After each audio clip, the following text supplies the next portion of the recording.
It's all your fault. This happened because you haven't been supporting my son as his wife, my mother-in-law said, deeply upset as she saw her son lying motionless on the hospital bed. Her words shocked me, and I felt a strong sense of guilt. My husband, Ethan, had recently started working as a freelancer, but his business wasn't doing well.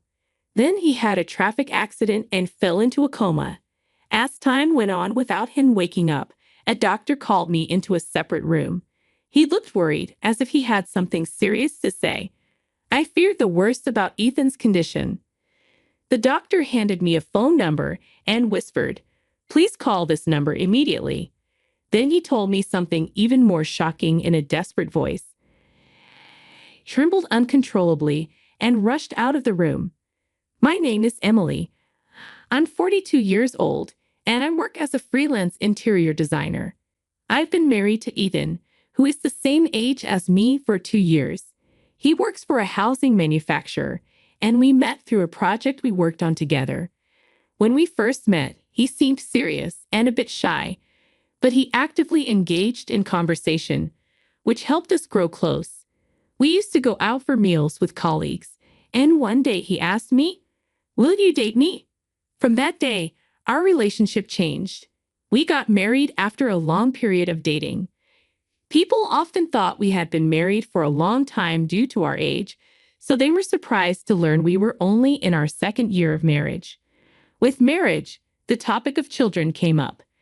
We'd occasionally get asked if we have children, but neither Ethan nor I have the time due to our busy jobs. As a freelancer, I don't have set days off, and while Ethan generally has weekends off, we haven't been able to go out together recently. Just seeing each other at dinner and talking about our day makes me happy. We're both content without having children. However, my mother-in-law seemed displeased.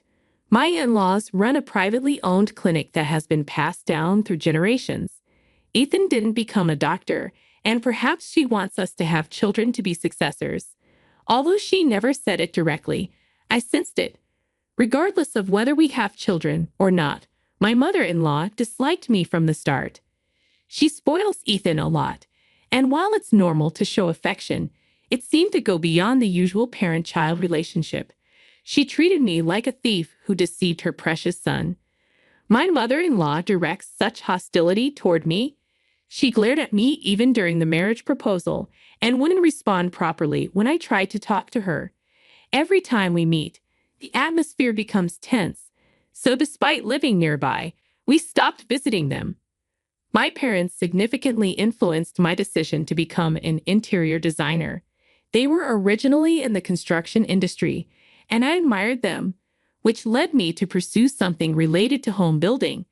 After graduating from university, I worked for an interior design company, but I became a freelancer around the age of 30 and have been one ever since. The project that brought Ethan and me together was one I worked on shortly after becoming a freelancer. We got married at the age of 40, and at the same time, he quit his job at the housing manufacturer where he had been working. He then started his own business as an interior coordinator. However, Ethan's business wasn't going well. Not receiving any work offers, Ethan started to spend a lot of time at home, not really doing anything. Even when I suggested he might need to do something to get work, he didn't listen.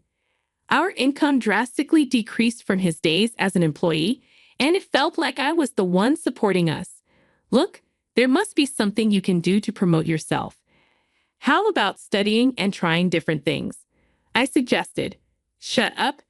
What do you even know? You're probably secretly mocking me, aren't you? Ethan began to hurl abusive words at me. His eyes showed clear hostility, and I could sense jealousy and inferiority.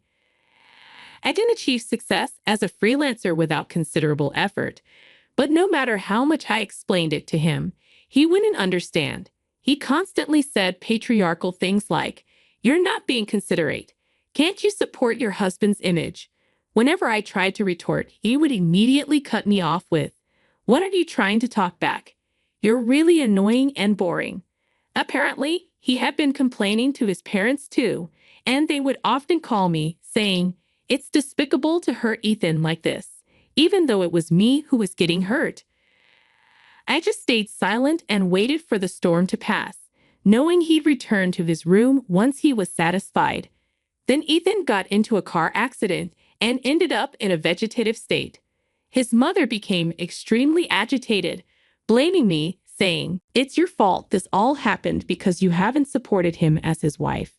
Even though I knew her accusation was unfounded, her words pierced deep into my heart.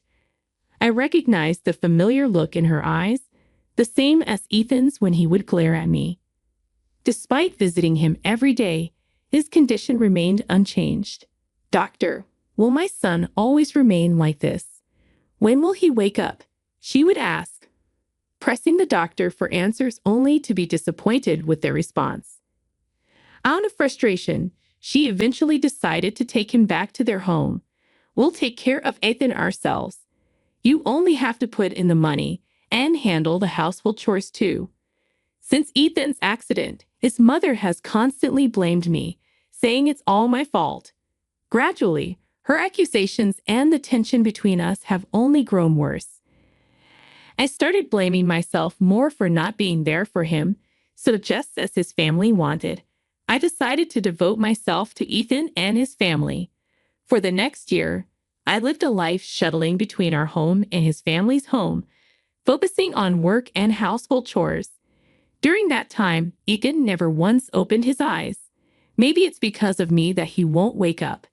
Feeling deeply discouraged, I would often mutter that while staring at his face during visits to his family's home. Then one day, Ethan's father collapsed and had to be hospitalized. Fortunately, he was expected to be discharged after a few days. "Oh, thank goodness," his mother said, visibly relieved. However, without his father, the clinic couldn't function. So while he recuperated, a doctor from a neighboring hospital was dispatched to handle consultations. That doctor came to visit Ethan for a checkup. As his wife, I stood by trying not to intrude, observing from a corner of the room. The doctor wore a consistently serious expression, perhaps indicating a less than ideal prognosis. Unconsciously, I clasped my hands together, silently praying, my palms damp with sweat. When the examination finally ended, the doctor looked me straight in the eye and called me into another room. I wondered if there was something he couldn't say in front of Ethan's mother. I stiffened, thinking his condition had worsened, but the whispered words in my ear were not what I had expected. "Please contact this number right now," the doctor said, pressing a note into my hand. Frowning, I asked what he meant. The doctor then, in a tense voice, conveyed something even more astonishing. Upon hearing it, my body involuntarily trembled. Goosebumps rose all over, and despite the room not being particularly cold, a shiver ran up my spine. With that, I dashed out of my in-laws' house. A few hours later, my mother-in-law called again. She must have realized I was not there. There had been several missed calls before that I had ignored. Truth be told, I didn't want to talk, but every time I decided to ignore the calls, they'd come again seconds later. The relentless sound filled the room, feeling like I was losing my mind. Reluctantly, I answered, feeling somewhat prepared. I took a deep breath. "Emily, where on earth have you gone? The housework isn't even done." My mother-in-law's shrill voice came through the speaker of my phone. The piercing tone was so loud that I immediately pulled the phone away from my ear, unpleasantly reverberating in my head. "Come back immediately. This is unacceptable." "No, I won't come back. Not today. Not ever. And I won't be contributing any money either." "Huh? What are you talking about?" I took a deep breath and said firmly, almost as a final blow, "I'm divorcing Ethan." How long had it been? I wondered. She fell silent. It was only a matter of seconds, but it felt unnaturally long. Perhaps my uncharacteristic assertiveness was hard for her to believe.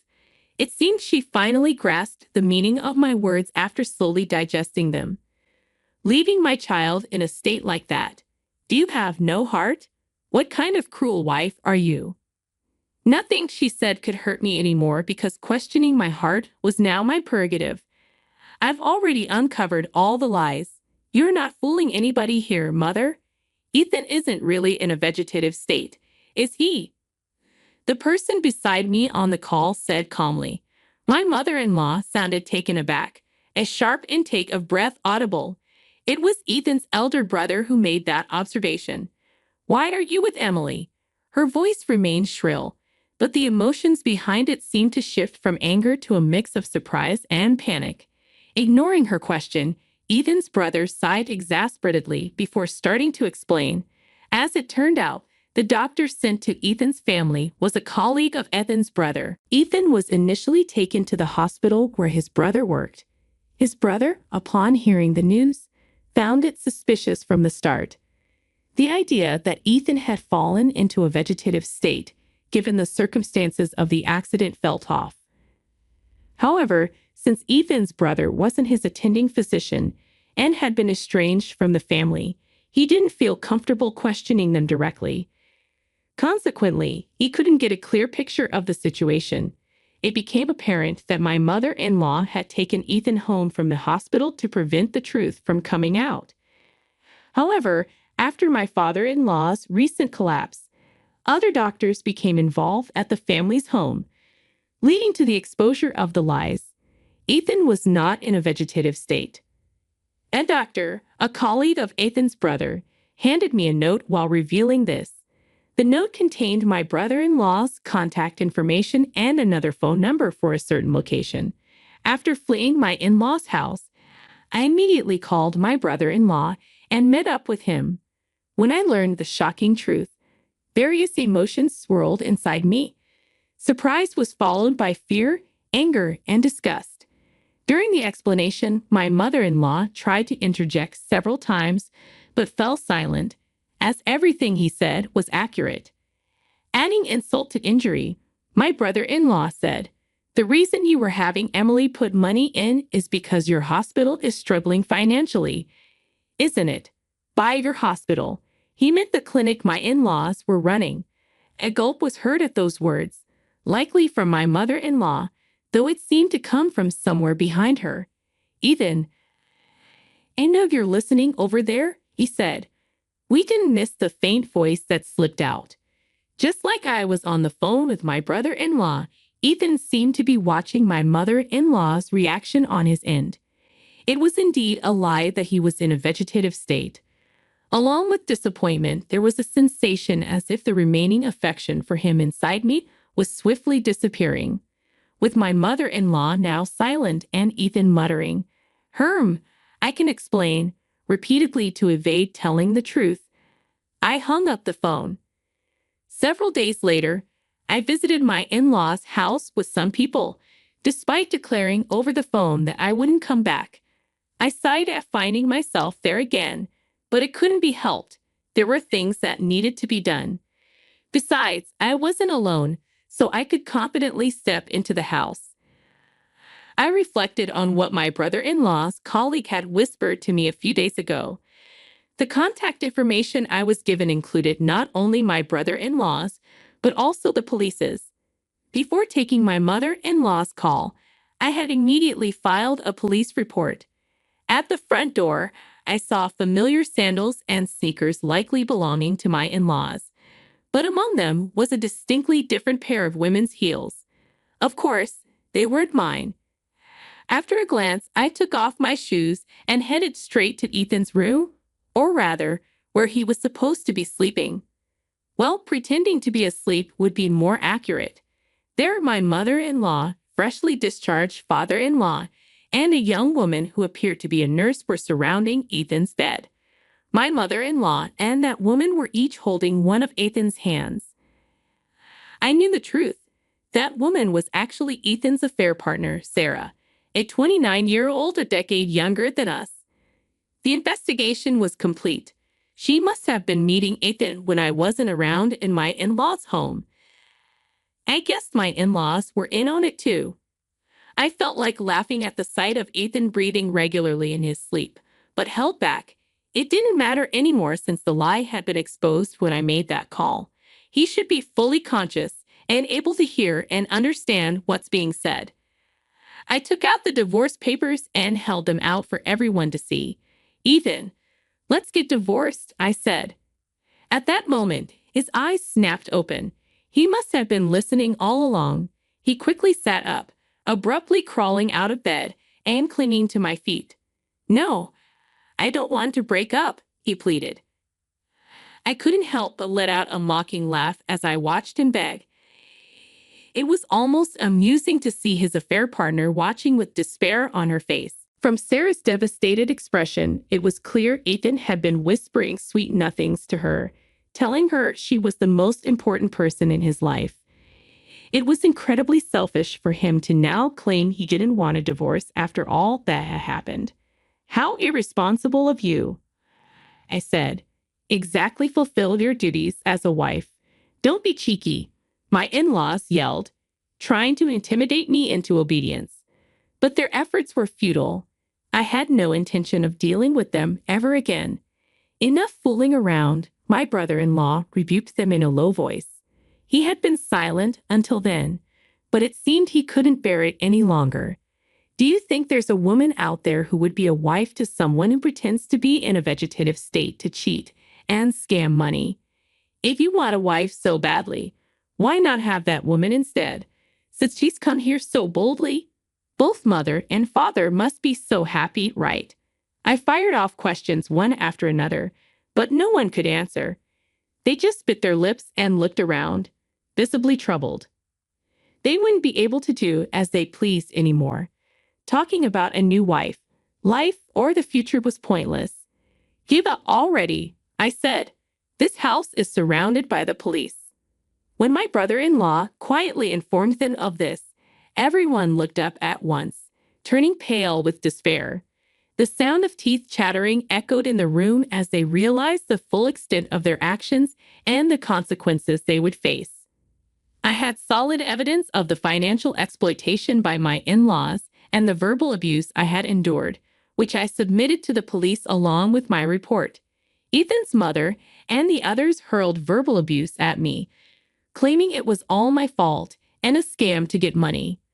From the time Ethan's income as an interior coordinator dried up and he started working on a freelance basis, he had been planning this with his parents.